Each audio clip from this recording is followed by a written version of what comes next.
सबसे क्रूशियल, सबसे important part है इस प्रॉपर्टी का, क्या? एप्लीकेशन ऑफ, मतलब हम इलेक्ट्रोनेगेटिविटी सीख लिया क्या होता है, कौन इसको अफेक्ट करता है, सब जानते हैं हम इसको। अब ये यूज कहाँ होता है, कैसे यूज होता है, ये भी तो समझना पड़ेगा। तो मान लो स्क्रू ड्राइवर के बारे में आपको पूरी नॉलेज, आपने रिसर्च कर रखा है, सिर्फ ये नहीं पता कि स्क्रू ड्राइवर का यूज क्या है। समझ लो ये दुनिया आज खत्म हो जाए, अर्थक्वेक आ जाए, कुछ ऐसा हो जाए, ठीक है, और अफ्रीका के जंगल का किसी आदमी के हाथ में आईफोन पड़ जाए,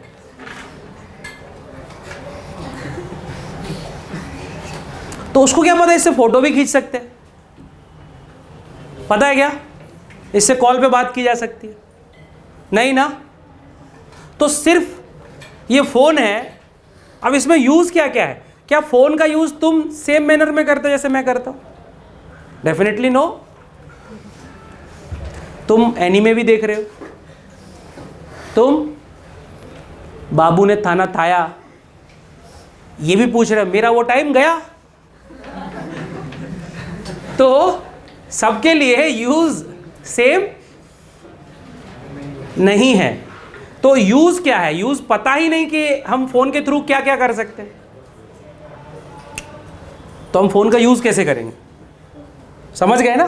तो मुझे एप्लीकेशन पता होना चाहिए किसका क्या काम ले सकते हैं। पेपर से क्या क्या कर सकते हैं बताओ? पेपर लिखने के लिए यूज होता है, ये दुनिया को पता है। फिर एरोप्लेन बन जाता है। देखो देखो क्रिएटिविटी। इस पेपर पे हम न्यूक्लियर लॉन्च कोड लिख देते हैं, डोनाल्ड ट्रम्प से बात करके, भाई बताओ ABCDFG कुछ क्या क्या है। तो पेपर के 50 यूज हो सकते हैं। आप ड्राइंग कर लो, है ना, चिट्ठी लिख दो, जो भी है भाई, मतलब पेपर के 50 यूज ऐसे। इलेक्ट्रोनेगेटिविटी के भी बहुत यूज हैं और बहुत काम का एटॉमिक प्रॉपर्टी है। आयनाइजेशन एनर्जी, इलेक्ट्रॉन की एंथैल्पी, रेडियस, Z इफेक्टिव, मिलके इतना यूज नहीं होता केमिस्ट्री में जितना अकेला इलेक्ट्रोनेगेटिविटी यूज होता है। The first use is bond energy और बॉन्ड स्ट्रेंथ। तो आपको याद रखना है, दो एलिमेंट्स के बीच में बॉन्ड उतना ही स्ट्रांग होता है जितना उनके इलेक्ट्रोनेगेटिविटीज का डिफरेंस होता है। जितना ज़्यादा डिफरेंस इलेक्ट्रोनेगेटिविटीज का बॉन्ड, उतना ही delta is difference of electronegativity. मैं पहले भी बोल चुका हूँ, पॉलिंग स्केल में जो फॉर्मूला लिखा था उसमें भी लिखा था delta is equal to XB minus XA। तो डेल्टा इज डिफरेंस, चेंज नहीं, difference of electronegativities of two bonded atoms. तो जितना ज़्यादा डिफरेंस होगा बॉन्ड उतना ही स्ट्रॉन्ग होगा। जितना ज़्यादा डिफरेंस होगा इलेक्ट्रोनेगेटिविटीज का बॉन्ड उतना ही स्ट्रॉन्ग होता है। ध्यान से।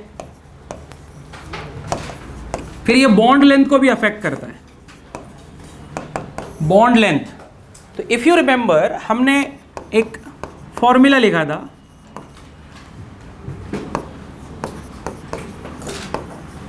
Stevenson shoemaker formula. तो जो दो एटम्स कोवेलेंट बॉन्ड बना रहे हैं, इनके बीच में कुछ ना कुछ डिस्टेंस होगी, जिसको आप बॉन्ड लेंथ बोलते हो। ये एटम A है, ये एटम B है, डिफरेंट एलिमेंट्स हैं डेफिनेटली, तभी साइज अलग अलग है। तो ये जो बॉन्ड लेंथ है वो कैसे निकलता है? Radius of, covalent radius of A plus covalent radius of B minus 0.09 delta. Again delta is difference of electronegativity. RA क्या है? अरे बोलो मेरे बच्चों, covalent radius of, covalent radius of RB क्या है? डेल्टा क्या है?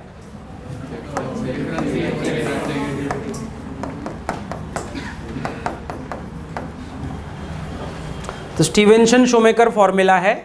इन्होंने बॉन्ड लेंथ कैसे डिटरमिन करते हैं ये बता सकते हैं हम लोग, ठीक है? तो ये फॉर्मूला याद करना है, D is bond length. Bond length के लिए एक और टर्म यूज करते हैं क्या? Inter nuclear distance, bond length D, या और क्या यूज करते हैं, इंटर न्यूक्लियर डिस्टेंस। तो एग्जामिनर बॉन्ड लेंथ लिख देगा तो अच्छी बात है, इंटर न्यूक्लियर डिस्टेंस लिख देगा और अच्छी बात है भाई, बट क्या लिख देगा वो किसी को नहीं पता, ना तुमको ना मुझको। हमको सिर्फ रेडी होके जाना है। बॉर्डर पे जाते हैं तो सिर्फ प्रिपेयर होके जा सकते हो, रेडी होके जा सकते हो कि गन भी लेके चलूँ, बुलेट भी लेके चलूँ, 2-4 टैंक भी रख लूँ जेब में, 5-6 मिसाइल्स। अरे जो ले जा सकते हैं वो ले जाना पड़ेगा कि नहीं? Then only you can increase the probability of winning. अब तुम खाली हाथ जा रहा है और बॉर्डर पे खड़े होकर चिल्ला रहा है भारत माता की जय, भारत माता की जय, तो आई डोंट थिंक कि भारत माता की जय बोलने से पाकिस्तानी डर के भागेगा। समझ गए ना? तो आपकी प्रिपरेशन पे डिपेंड करेगा भाई।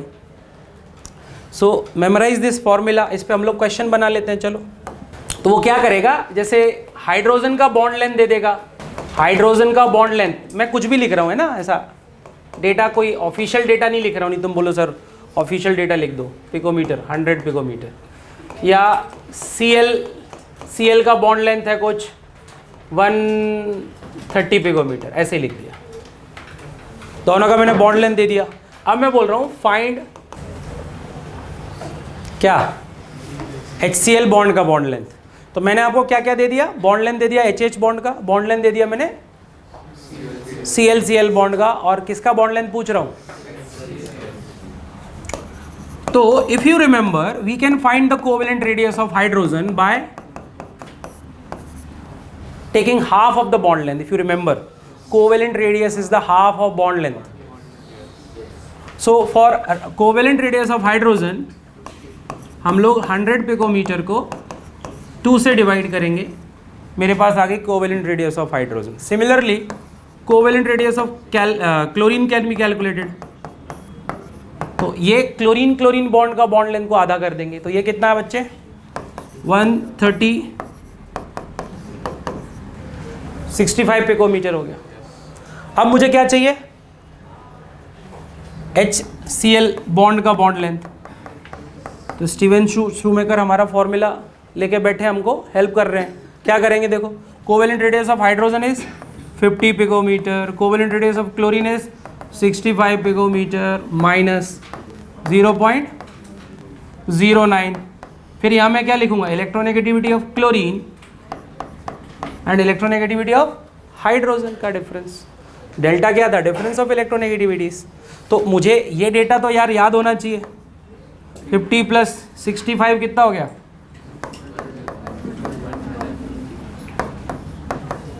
और इन दोनों का डिफरेंस क्या है, क्लोरीन का 3 होता है, H का 2.1 होता है, तो कितना आया 0.9। तो 115 माइनस ये कितना हो रहा है बेटा 0.081। तो सब्ट्रैक्ट करो, you will get the, so that's how we can find the bond length of heteronuclear diatomic molecules। तो Stevenson shoemaker formula bond energy के बारे में भी, सॉरी बॉन्ड लेंथ के बारे में क्लियर आपको रिलेशन दे देते हैं। तो इलेक्ट्रोनेगेटिविटी के 2 एप्लीकेशंस पढ़ लिए हमने, बॉन्ड एनर्जी का एंड बॉन्ड लेंथ का। Third application,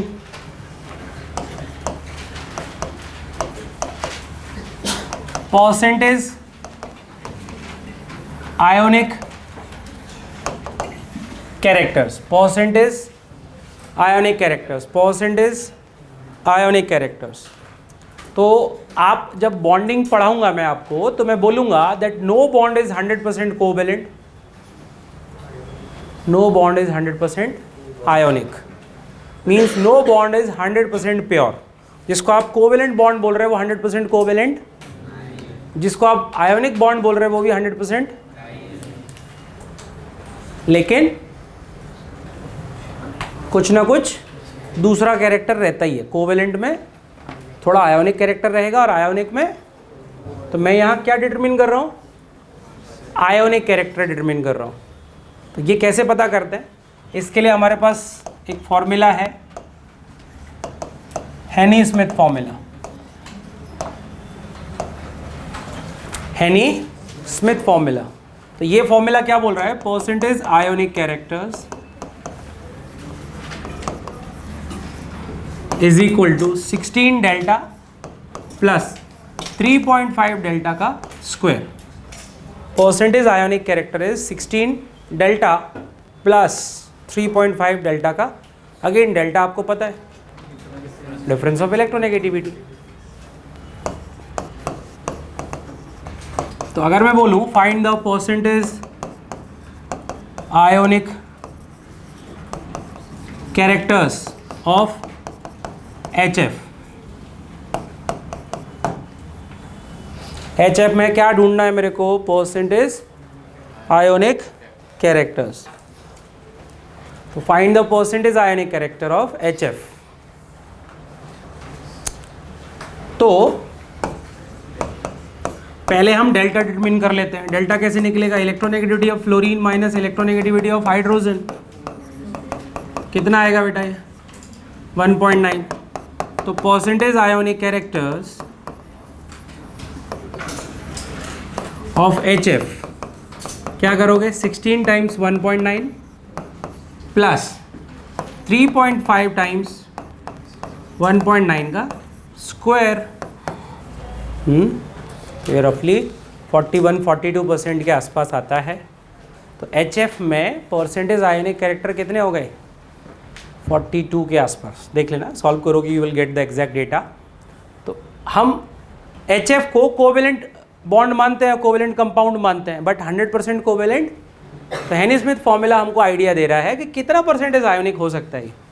what should be the, ये आपको सॉल्व करना होगा, कॉपी कर लेना फिलहाल। व्हाट शुड बी द, ऐसा लिख लो, what should be the difference of electronegativities of 2 atoms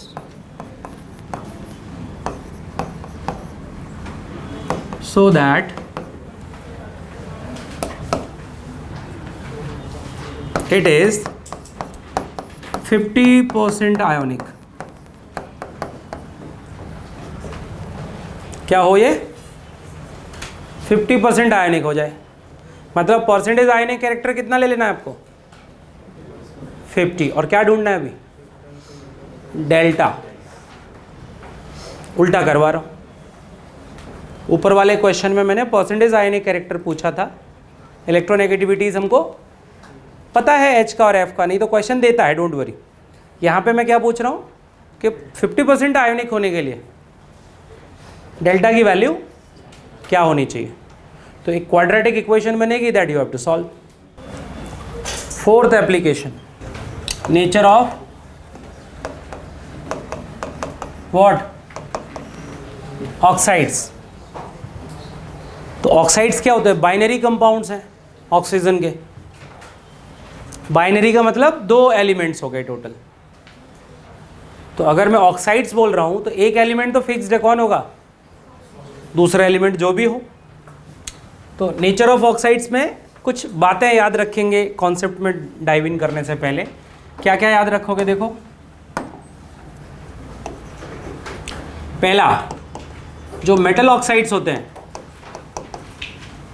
वो यूजुअली कैसे होते हैं, बेसिक। जो नॉन मेटल ऑक्साइड्स होते हैं वो यूजुअली कैसे होते हैं, एसिडिक।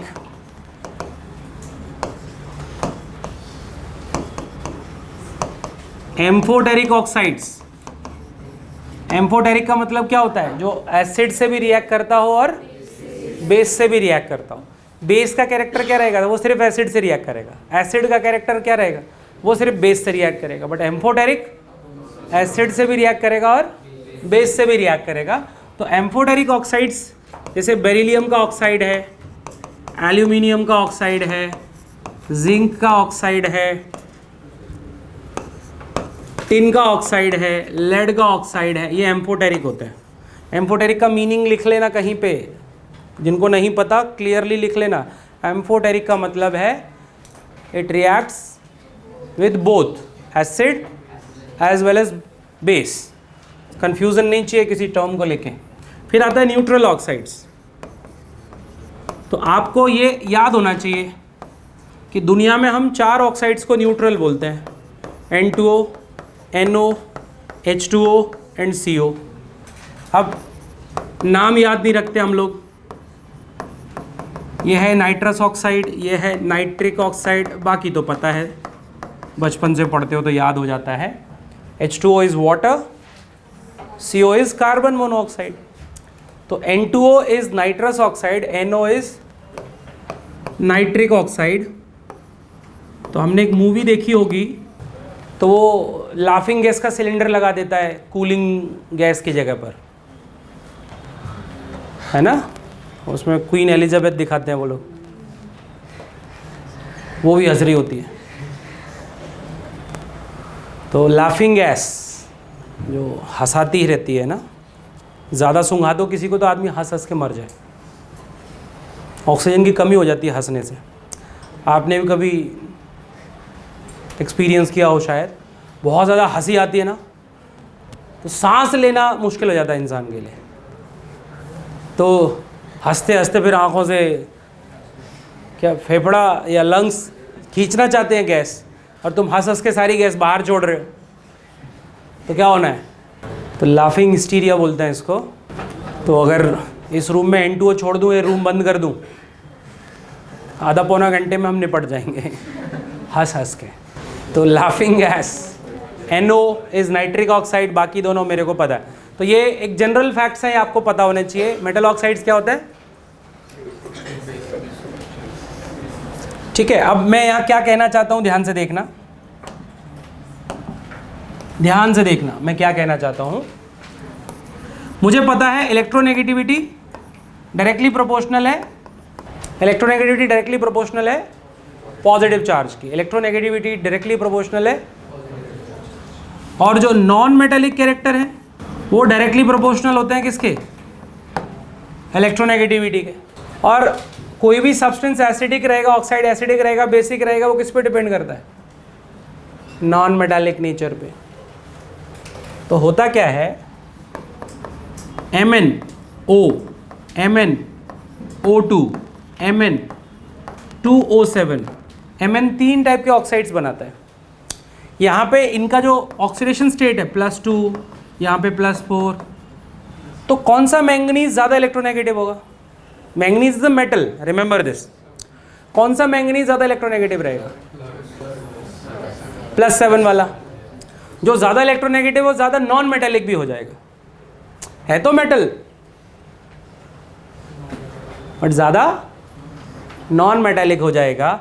इसी वजह से इसका जो ऑक्साइड है वो कैसा हो जाता है, और ये जिनमें चार्ज कम है, कम इलेक्ट्रोनेगेटिव है, वो मेटालिक ही रहता है, और ये कैसा मिलता है? अब इंटरमीडिएट वाला क्या हो जाएगा? तो जनरल फैक्ट इज ओके कि metallic oxides are basic in nature but not in all oxidation states. तो जैसे मैंगनीज के केस में अपने को क्या देखने को मिलता है, manganese in lower oxidation state gives basic oxide, in higher oxidation state gives acidic oxide, और intermediate oxidation state में एम्फोटेरिक भी होता है। तो ये सब इलेक्ट्रोनेगेटिविटी चेंज होने की वजह से हो रहा है, इलेक्ट्रोनेगेटिविटी चेंज होने की वजह से हो रहा है। सो इलेक्ट्रोनेगेटिविटी इंक्रीज होगी तो नॉन मेटालिक कैरेक्टर बढ़ जाएंगे, और नॉन मेटल्स के जो ऑक्साइड्स हैं वो एसिडिक नेचर के होते हैं। तो इसी वजह से Mn2O7 एसिडिक नेचर का होता है। तो ये ऑक्साइड्स का नेचर मिल जाएगा अपने को। नेक्स्ट हमको लिखना है acidic strength of hydrogen acids inversely proportional to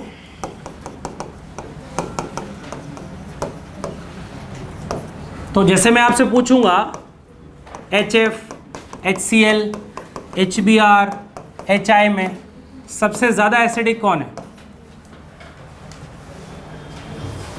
सबसे ज़्यादा एसिडिक कौन है? HI। क्यों? क्योंकि I का इलेक्ट्रोनेगेटिविटी। तो acidic strength of hydrogen acid क्या रहेगा? हाइड्रोजन जिस एलिमेंट से जुड़ा है उसकी इलेक्ट्रोनेगेटिविटी के इन्वर्सली प्रोपोर्शनल। तो ऐसा ही मैं पूछूंगा H2O ज़्यादा एसिडिक है या H2S? H2S ज़्यादा एसिडिक है H2O के रिस्पेक्ट में। रीज़न, S का इलेक्ट्रोनेगेटिविटी कम है। तो अगर एलिमेंट का इलेक्ट्रोनेगेटिविटी कम होगा तो एसिडिक स्ट्रेंथ ज़्यादा होगी, इन्वर्सली प्रोपोर्शनल। ये acidic strength of hydrogen acids हो गया। सीधा बाइनरी एसिड्स होते हैं जिसमें हाइड्रोजन किसी एलिमेंट से जुड़ा हो। Acidic strength of hydrogen acids हो गया। अभी हम नेक्स्ट लिख रहे हैं नेचर ऑफ हाइड्रोक्साइड्स। तो ध्यान से देखना क्या है इसमें फंडा। जैसे X अटैच्ड है O से, O अटैच्ड है फर्दर H से। Now electronegativity of nitrogen is 3.5 and that of hydrogen is 2.1. Then difference of electronegativity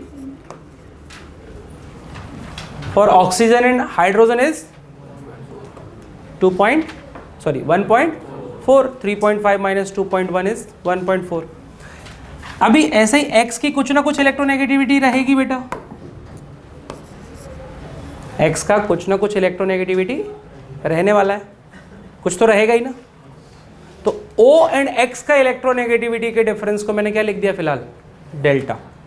अब ये कंपाउंड एसिड की तरह बिहेव करेगा या बेस की तरह बिहेव करेगा, ये कौन डिसाइड करेगा? डेल्टा 1.4 से बड़ा है या डेल्टा 1.4 से छोटा है, स्मॉलर है। तो दो पॉसिबिलिटीज हो सकती हैं। अगर मैं बोलूं कि डेल्टा बड़ा है किससे? 1.4 से, तो क्या होगा? XO बॉन्ड ये गेट्स आयोनाइज्ड। मैं ये नहीं बोल रहा हूं बॉन्ड ब्रेक हो जाएगा, क्या बोला? ये बॉन्ड आयोनाइज होगा। कौन सा? X और O का बॉन्ड आयोनाइज होगा। और कैसे होगी रिएक्शन देखो ध्यान से। पानी के अंदर डाला मैंने, मुझे क्या मिलेगा? X plus. समझे? तो अगर कोई कंपाउंड पानी के अंदर OH माइनस रिलीज कर रहा है तो वो एसिड है या बेस है? एसिड है या बेस है? तो अभी XOH जो रहेगा वो किसकी तरह बिहेव करेगा? Behaves as base. अगर डेल्टा की वैल्यू कम है किससे? 1.4 से, तो क्या होगा? कौन सा बॉन्ड आयोनाइज होगा बेटा? कौन सा बॉन्ड आयोनाइज होगा? O और H का बॉन्ड आयोनाइज होगा, गेट्स आयोनाइज्ड। तो जो रिएक्शन है वो क्या हो जाएगी? पानी में डिसॉल्व किया, हमको मिलेगा बेटा XO minus plus H plus. तो अभी कोई कंपाउंड अगर पानी के अंदर H प्लस रिलीज कर रहा है तो हम क्या बोलते हैं? Behaves as an acid. तो कोई भी कंपाउंड एसिड की तरह बिहेव करेगा या बेस की तरह बिहेव करेगा, हाइड्रोक्साइड्स की बात कर रहे हैं अपन, तो कौन डिसाइड करता है बच्चों? इलेक्ट्रोनेगेटिविटी का डिफरेंस। जिस बॉन्ड का इलेक्ट्रोनेगेटिविटी का डिफरेंस ज़्यादा होगा वो बॉन्ड पानी में जाके आयोनाइज हो जाएगा। जिस बॉन्ड का इलेक्ट्रोनेगेटिविटी डिफरेंस ज़्यादा होगा वो बॉन्ड पानी में आयोनाइज हो जाएगा। सिंपल है। तो अगर XO बॉन्ड का इलेक्ट्रोनेगेटिविटी डिफरेंस ज़्यादा हुआ तो वो आयोनाइज होगा, OH माइनस रिलीज होगा और आपका कंपाउंड बेस की तरह बिहेव करेगा। अगर OH का इलेक्ट्रोनेगेटिविटी डिफरेंस ज़्यादा है तो वो वाला बॉन्ड आयोनाइज होगा, H प्लस रिलीज होगा और आपका कंपाउंड एसिड की तरह बिहेव करेगा। अब यहाँ पे ध्यान से देखेंगे हम लोग एग्जाम्पल्स। जैसे NaOH, अभी दुनिया को पता है ये एसिड है या बेस? बेस है, दुनिया को पता है। बट कैसे? तो इलेक्ट्रोनेगेटिविटी हेल्प करेगी हमारी। तो यहाँ पे इलेक्ट्रोनेगेटिविटी का डिफरेंस तो 1.4 है, because 3.5 2.1। If you remember the electronegativity of sodium also, it is कितना? 0.9। So what is the difference of electronegativity of sodium and oxygen? तो डेल्टा की वैल्यू क्या है? 3.5 माइनस 0.9, तो ये आएगा। तो कौन सा केस लग रहा है, ये वाला या ये वाला? पहला वाला I think delta is greater than 1.4, 2.6 is greater than 1.4 ना। इसके लिए तुमको वापस थर्ड स्टैंडर्ड में भेजूं, कौन बड़ा है? हाँ 2.6 बड़ा है। तो इसलिए कौन सा बॉन्ड आयोनाइज होता है? सोडियम एंड ऑक्सीजन के बीच वाला। इसीलिए जब NaOH को आप पानी में डिसॉल्व करते हो तो क्या मिलता है बेटा? Na+ एंड, तो Na एंड O का ही बॉन्ड पानी में आयोनाइज क्यों हुआ? क्योंकि Na एंड O के इलेक्ट्रोनेगेटिविटी डिफरेंस की वैल्यू ज़्यादा है किससे? OH बॉन्ड के इलेक्ट्रोनेगेटिविटी डिफरेंस से। ठीक है, अब मैं बोलूं कि H2SO4 एसिड है या बेस? बोलो। तो ये कैसे पता चला? देखो ध्यान से, अगर आप H2SO4 का स्ट्रक्चर देखते हो तो इसमें OH किससे जुड़ा है? सल्फर से जुड़ा हुआ है। तो यहाँ पे X की जगह किसको लोगे? सल्फर को लेंगे। अगेन सल्फर का इलेक्ट्रोनेगेटिविटी इफ यू रिमेंबर मैंने कितना बताया था? 2.5। ऑक्सीजन का कितना बताया था? Now what is the value of delta here? कितना आया बेटा? तो यहाँ कौन सा केस लग रहा है? पहला वाला दूसरा वाला? पहला वाला दूसरा वाला? आई थिंक ये वाला लग रहा है। तो यहाँ पे क्या दिख रहा है? डेल्टा की जो वैल्यू है वो 1.4 से कम है, ये वाला केस लगेगा। और ये केस लगेगा तो कौन सा बॉन्ड आयोनाइज होगा? O और H के बीच वाला, O एंड H के बीच वाला। इसीलिए जब H2SO4 को पानी में डिसॉल्व करते हो तो क्या मिलता है? H+ and SO4 2-। तो H+ क्यों अलग हुआ एसिड मॉलिक्यूल से? H+ क्यों अलग हुआ एसिड मॉलिक्यूल से? बोलो बोलो बोलो। क्योंकि S एंड O का इलेक्ट्रोनेगेटिविटी डिफरेंस कम है, OH के इलेक्ट्रोनेगेटिविटी डिफरेंस है। बहुत सिंपल है। अब होता क्या है, देखो हमको लिखने की आदत हो गई है H2SO4 को H2SO4 लिखने की, बट आप सोचो अगर एग्जामिनर का मन करेगा तो तुमको ऐसा लिख के देगा, और क्योंकि मैंने OH ट्वाइस लिख दिया है तो बच्चा बोलता है ये क्या बन गया? बेस। सर आप ही ने तो लिखा OH है उसमें। तो हम मूर्ख हैं, कुछ भी बोलें, कुछ भी करें, कुछ भी सोचें, तो हमारे सोचने से चीज़ें नहीं बदलेंगी। It is H2SO4 only. So लिखने के तरीके से हमने समझना शुरू कर लिया कि भैया एसिड है ये, बट है तो OH इसमें भी है तो OH इसमें भी। तो सिर्फ OH होने से बेस नहीं हो जाता, कौन सा बॉन्ड आयोनाइज हो रहा है इससे एसिड या बेस बनेगा। तो अगर एलिमेंट एंड O का बॉन्ड आयोनाइज होगा तो OH- बाहर आएगा और आपका कंपाउंड बेस की तरह बिहेव करता है, और अगर O एंड H का बॉन्ड आयोनाइज होता है तो H+ रिलीज होगा और आपका कंपाउंड एसिड की तरह बिहेव करता है। So it's very simple, very easy to identify that given hydroxide is an acid और बेस। आपको क्या निकालना है? डेल्टा की वैल्यू, फिर कंपेयर करना है 1.4 से। If delta is greater than 1.4 तो base, if delta is less than 1.4 तो एसिड। एकदम सिंपल। क्लियर?